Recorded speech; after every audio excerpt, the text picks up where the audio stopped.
Hello and welcome to Good or Bad. James Wan, director of the over-the-top action flick Furious 7, and one of the newer, more popular DC movies, Aquaman.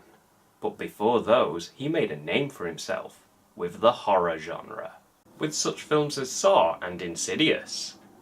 But my personal favourite has to be The Conjuring, which is based on true events and stars Patrick Wilson and Vera Farmiga, who plays Ed and Lorraine Warren. They are a married couple who work as an unofficial liaison to the Catholic Church to investigate paranormal disturbances. Aided with Lorraine's clairvoyance, they have been involved in numerous cases over the years, but this movie focuses on the Perrin case in Rhode Island. That being said, while this movie does focus on that case, another case does get a look in as well. The Annabelle doll, which is where this movie starts, with a sum-up of the Annabelle case in the late 60s. And I'm not going to go into it too much other than to say that the movie uses this to tell us what a demonic force is. And that, in general, they're not really very good for you.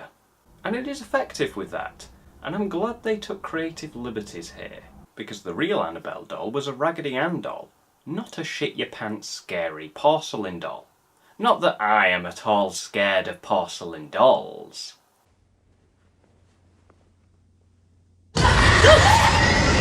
Creepy little fucker. Doesn't belong in a bed.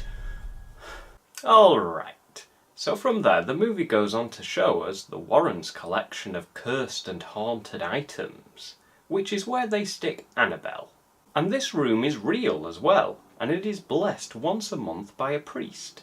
Or at least it used to be. I have no idea if it still is. But if any of this is real, you'd feckin' hope so.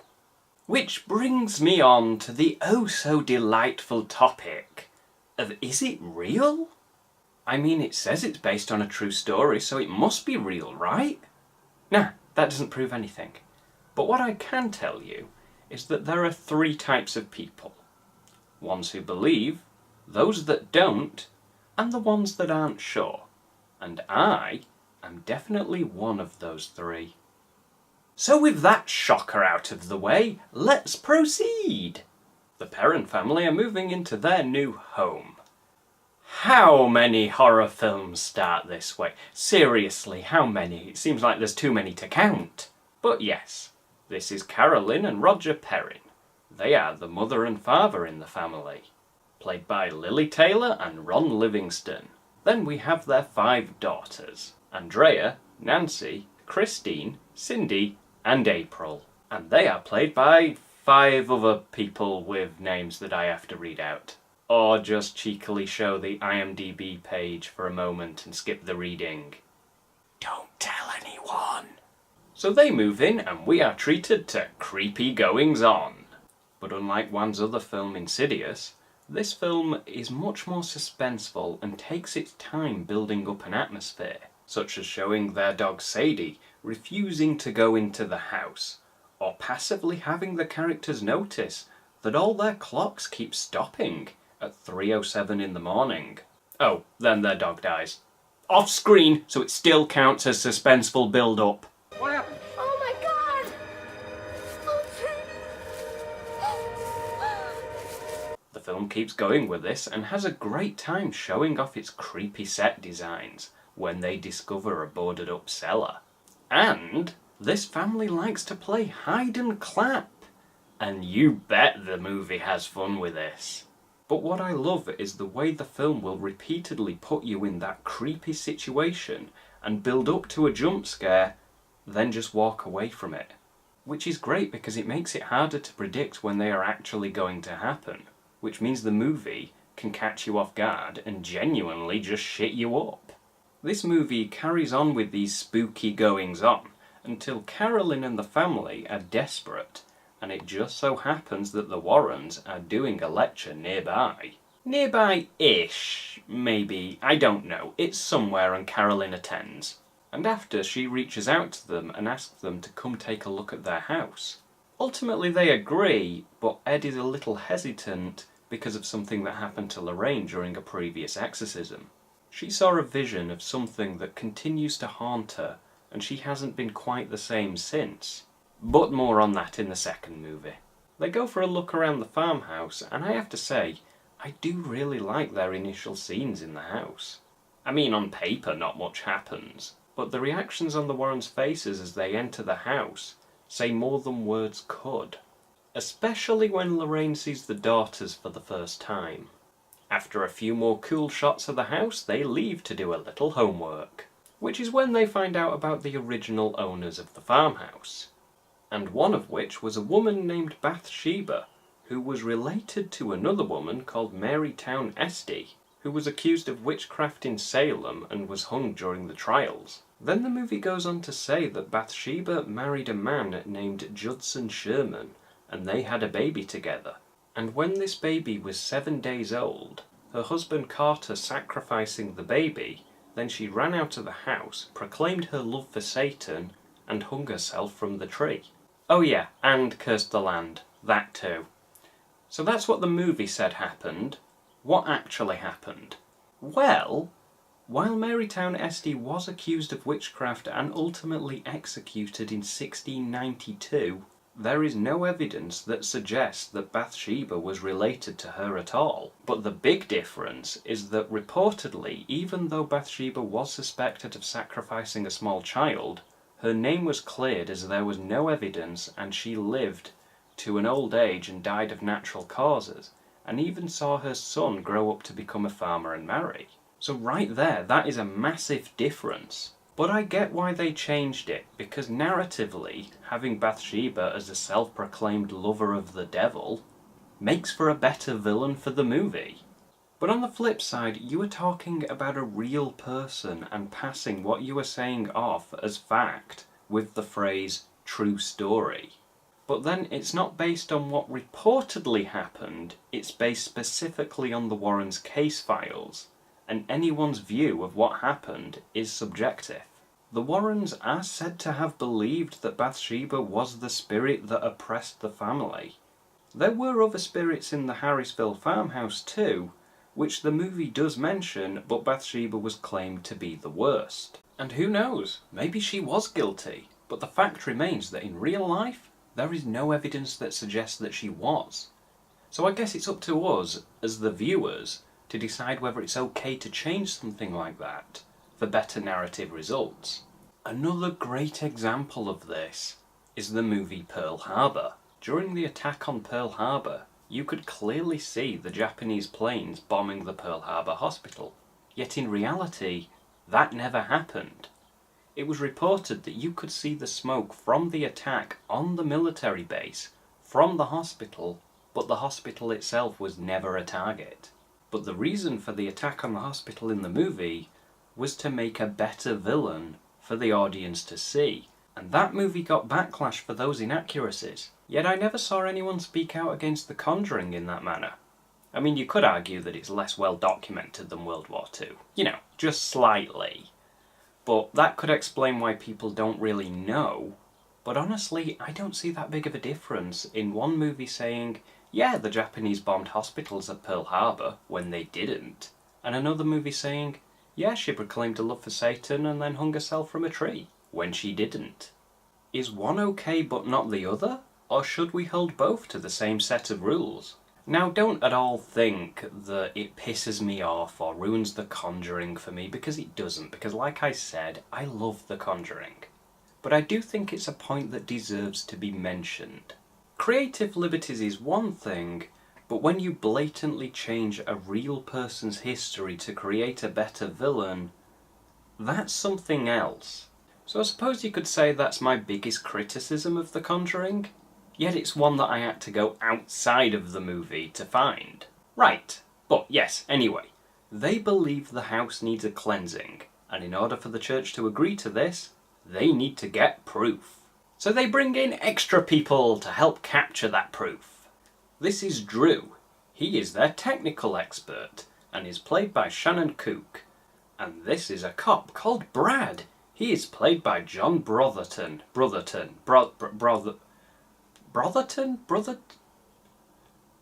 That guy. No, it is Brotherton. I just looked it up. But my God, I will keep my mistake in there. You're welcome.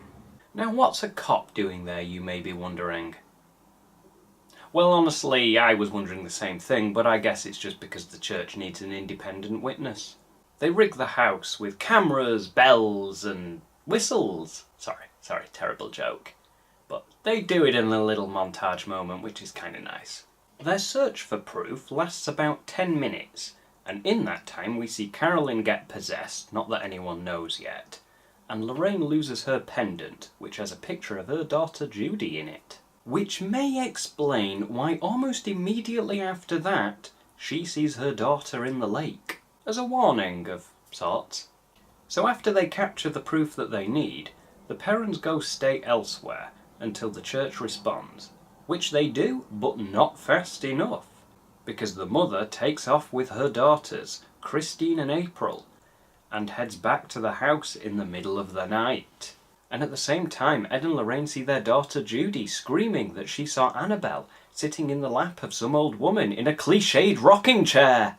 And I am presuming that this was meant as another warning, which is kind of funny because that's what goads them into going back to the house and saving the day. Now, I don't think that the witch actually pulled the doll out of the case and then put the doll back, because that would free the demon. So I think it's just an apparition. You know, thinking about it, I do find it interesting that the opening of the movie goes out of its way to show Annabelle to tell us what a demon is, and then the movie isn't about a demon, but the spirit of a witch instead. But then the movie did mention rancid smells, which Ed explained indicated demonic activity, but the movie never seemed to continue with that. I mean, the opening made it clear an inhuman spirit, so a demon, is different from a human spirit, which is what Bathsheba would have been. And you can't even argue that she became a demon, because by telling us the difference, the movie's already ruled that out.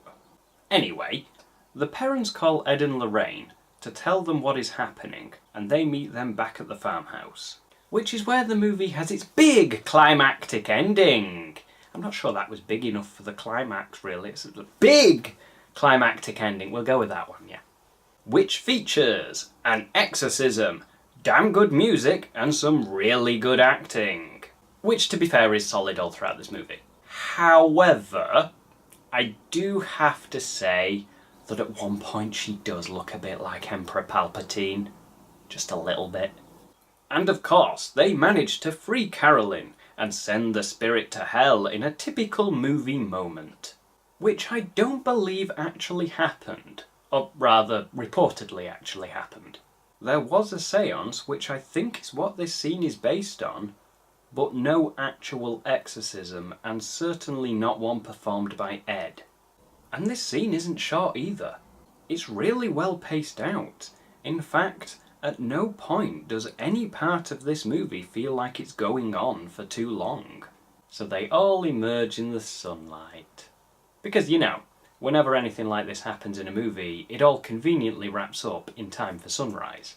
And now all is well, as good has triumphed over evil. For what feels like the billionth time. Because let's face it, as well as this movie is told, and it is told very well, we have seen this story so many times already.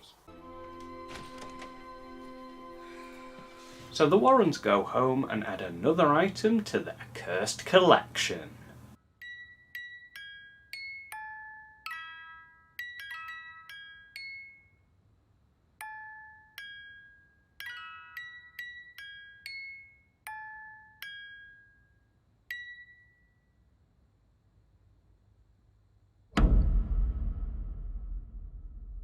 See, if this was Insidious, there'd have been a jump scare there. I should really say that I have nothing against Insidious. It's goofy and has way too many jump scares, but it's quite a bit of fun. And despite being directed by James Wan and also starring Patrick Wilson, it is the mirror opposite of The Conjuring. But Insidious is a story for another day. No, this is about The Conjuring, and I will say for the third, maybe even more than that, time, it is one of my favourite horror movies, and I love it to bits. which is because the cast is great, the sound design and music are great, the set design and cinematography are, you guessed it, great. And we get a refreshing lack of in-your-face typical horror movie moments. Sure, we do see things happen from time to time, but the movie earns it by building up to it and having more than a few fake-out jump scare build-ups. Now thinking about it, if I had to come up with another flaw, it would be that story-wise, nothing surprises you. It all plays out exactly as you expect it to. Although, I will admit I did not expect the dog to die so early on. But even though the story was predictable, I would say that this movie is about the journey, not the destination, which I would argue is more important anyway. But what about the actual goings-on in the farmhouse? How much did the movie change there? Well, from what I can tell, it got it fairly accurately.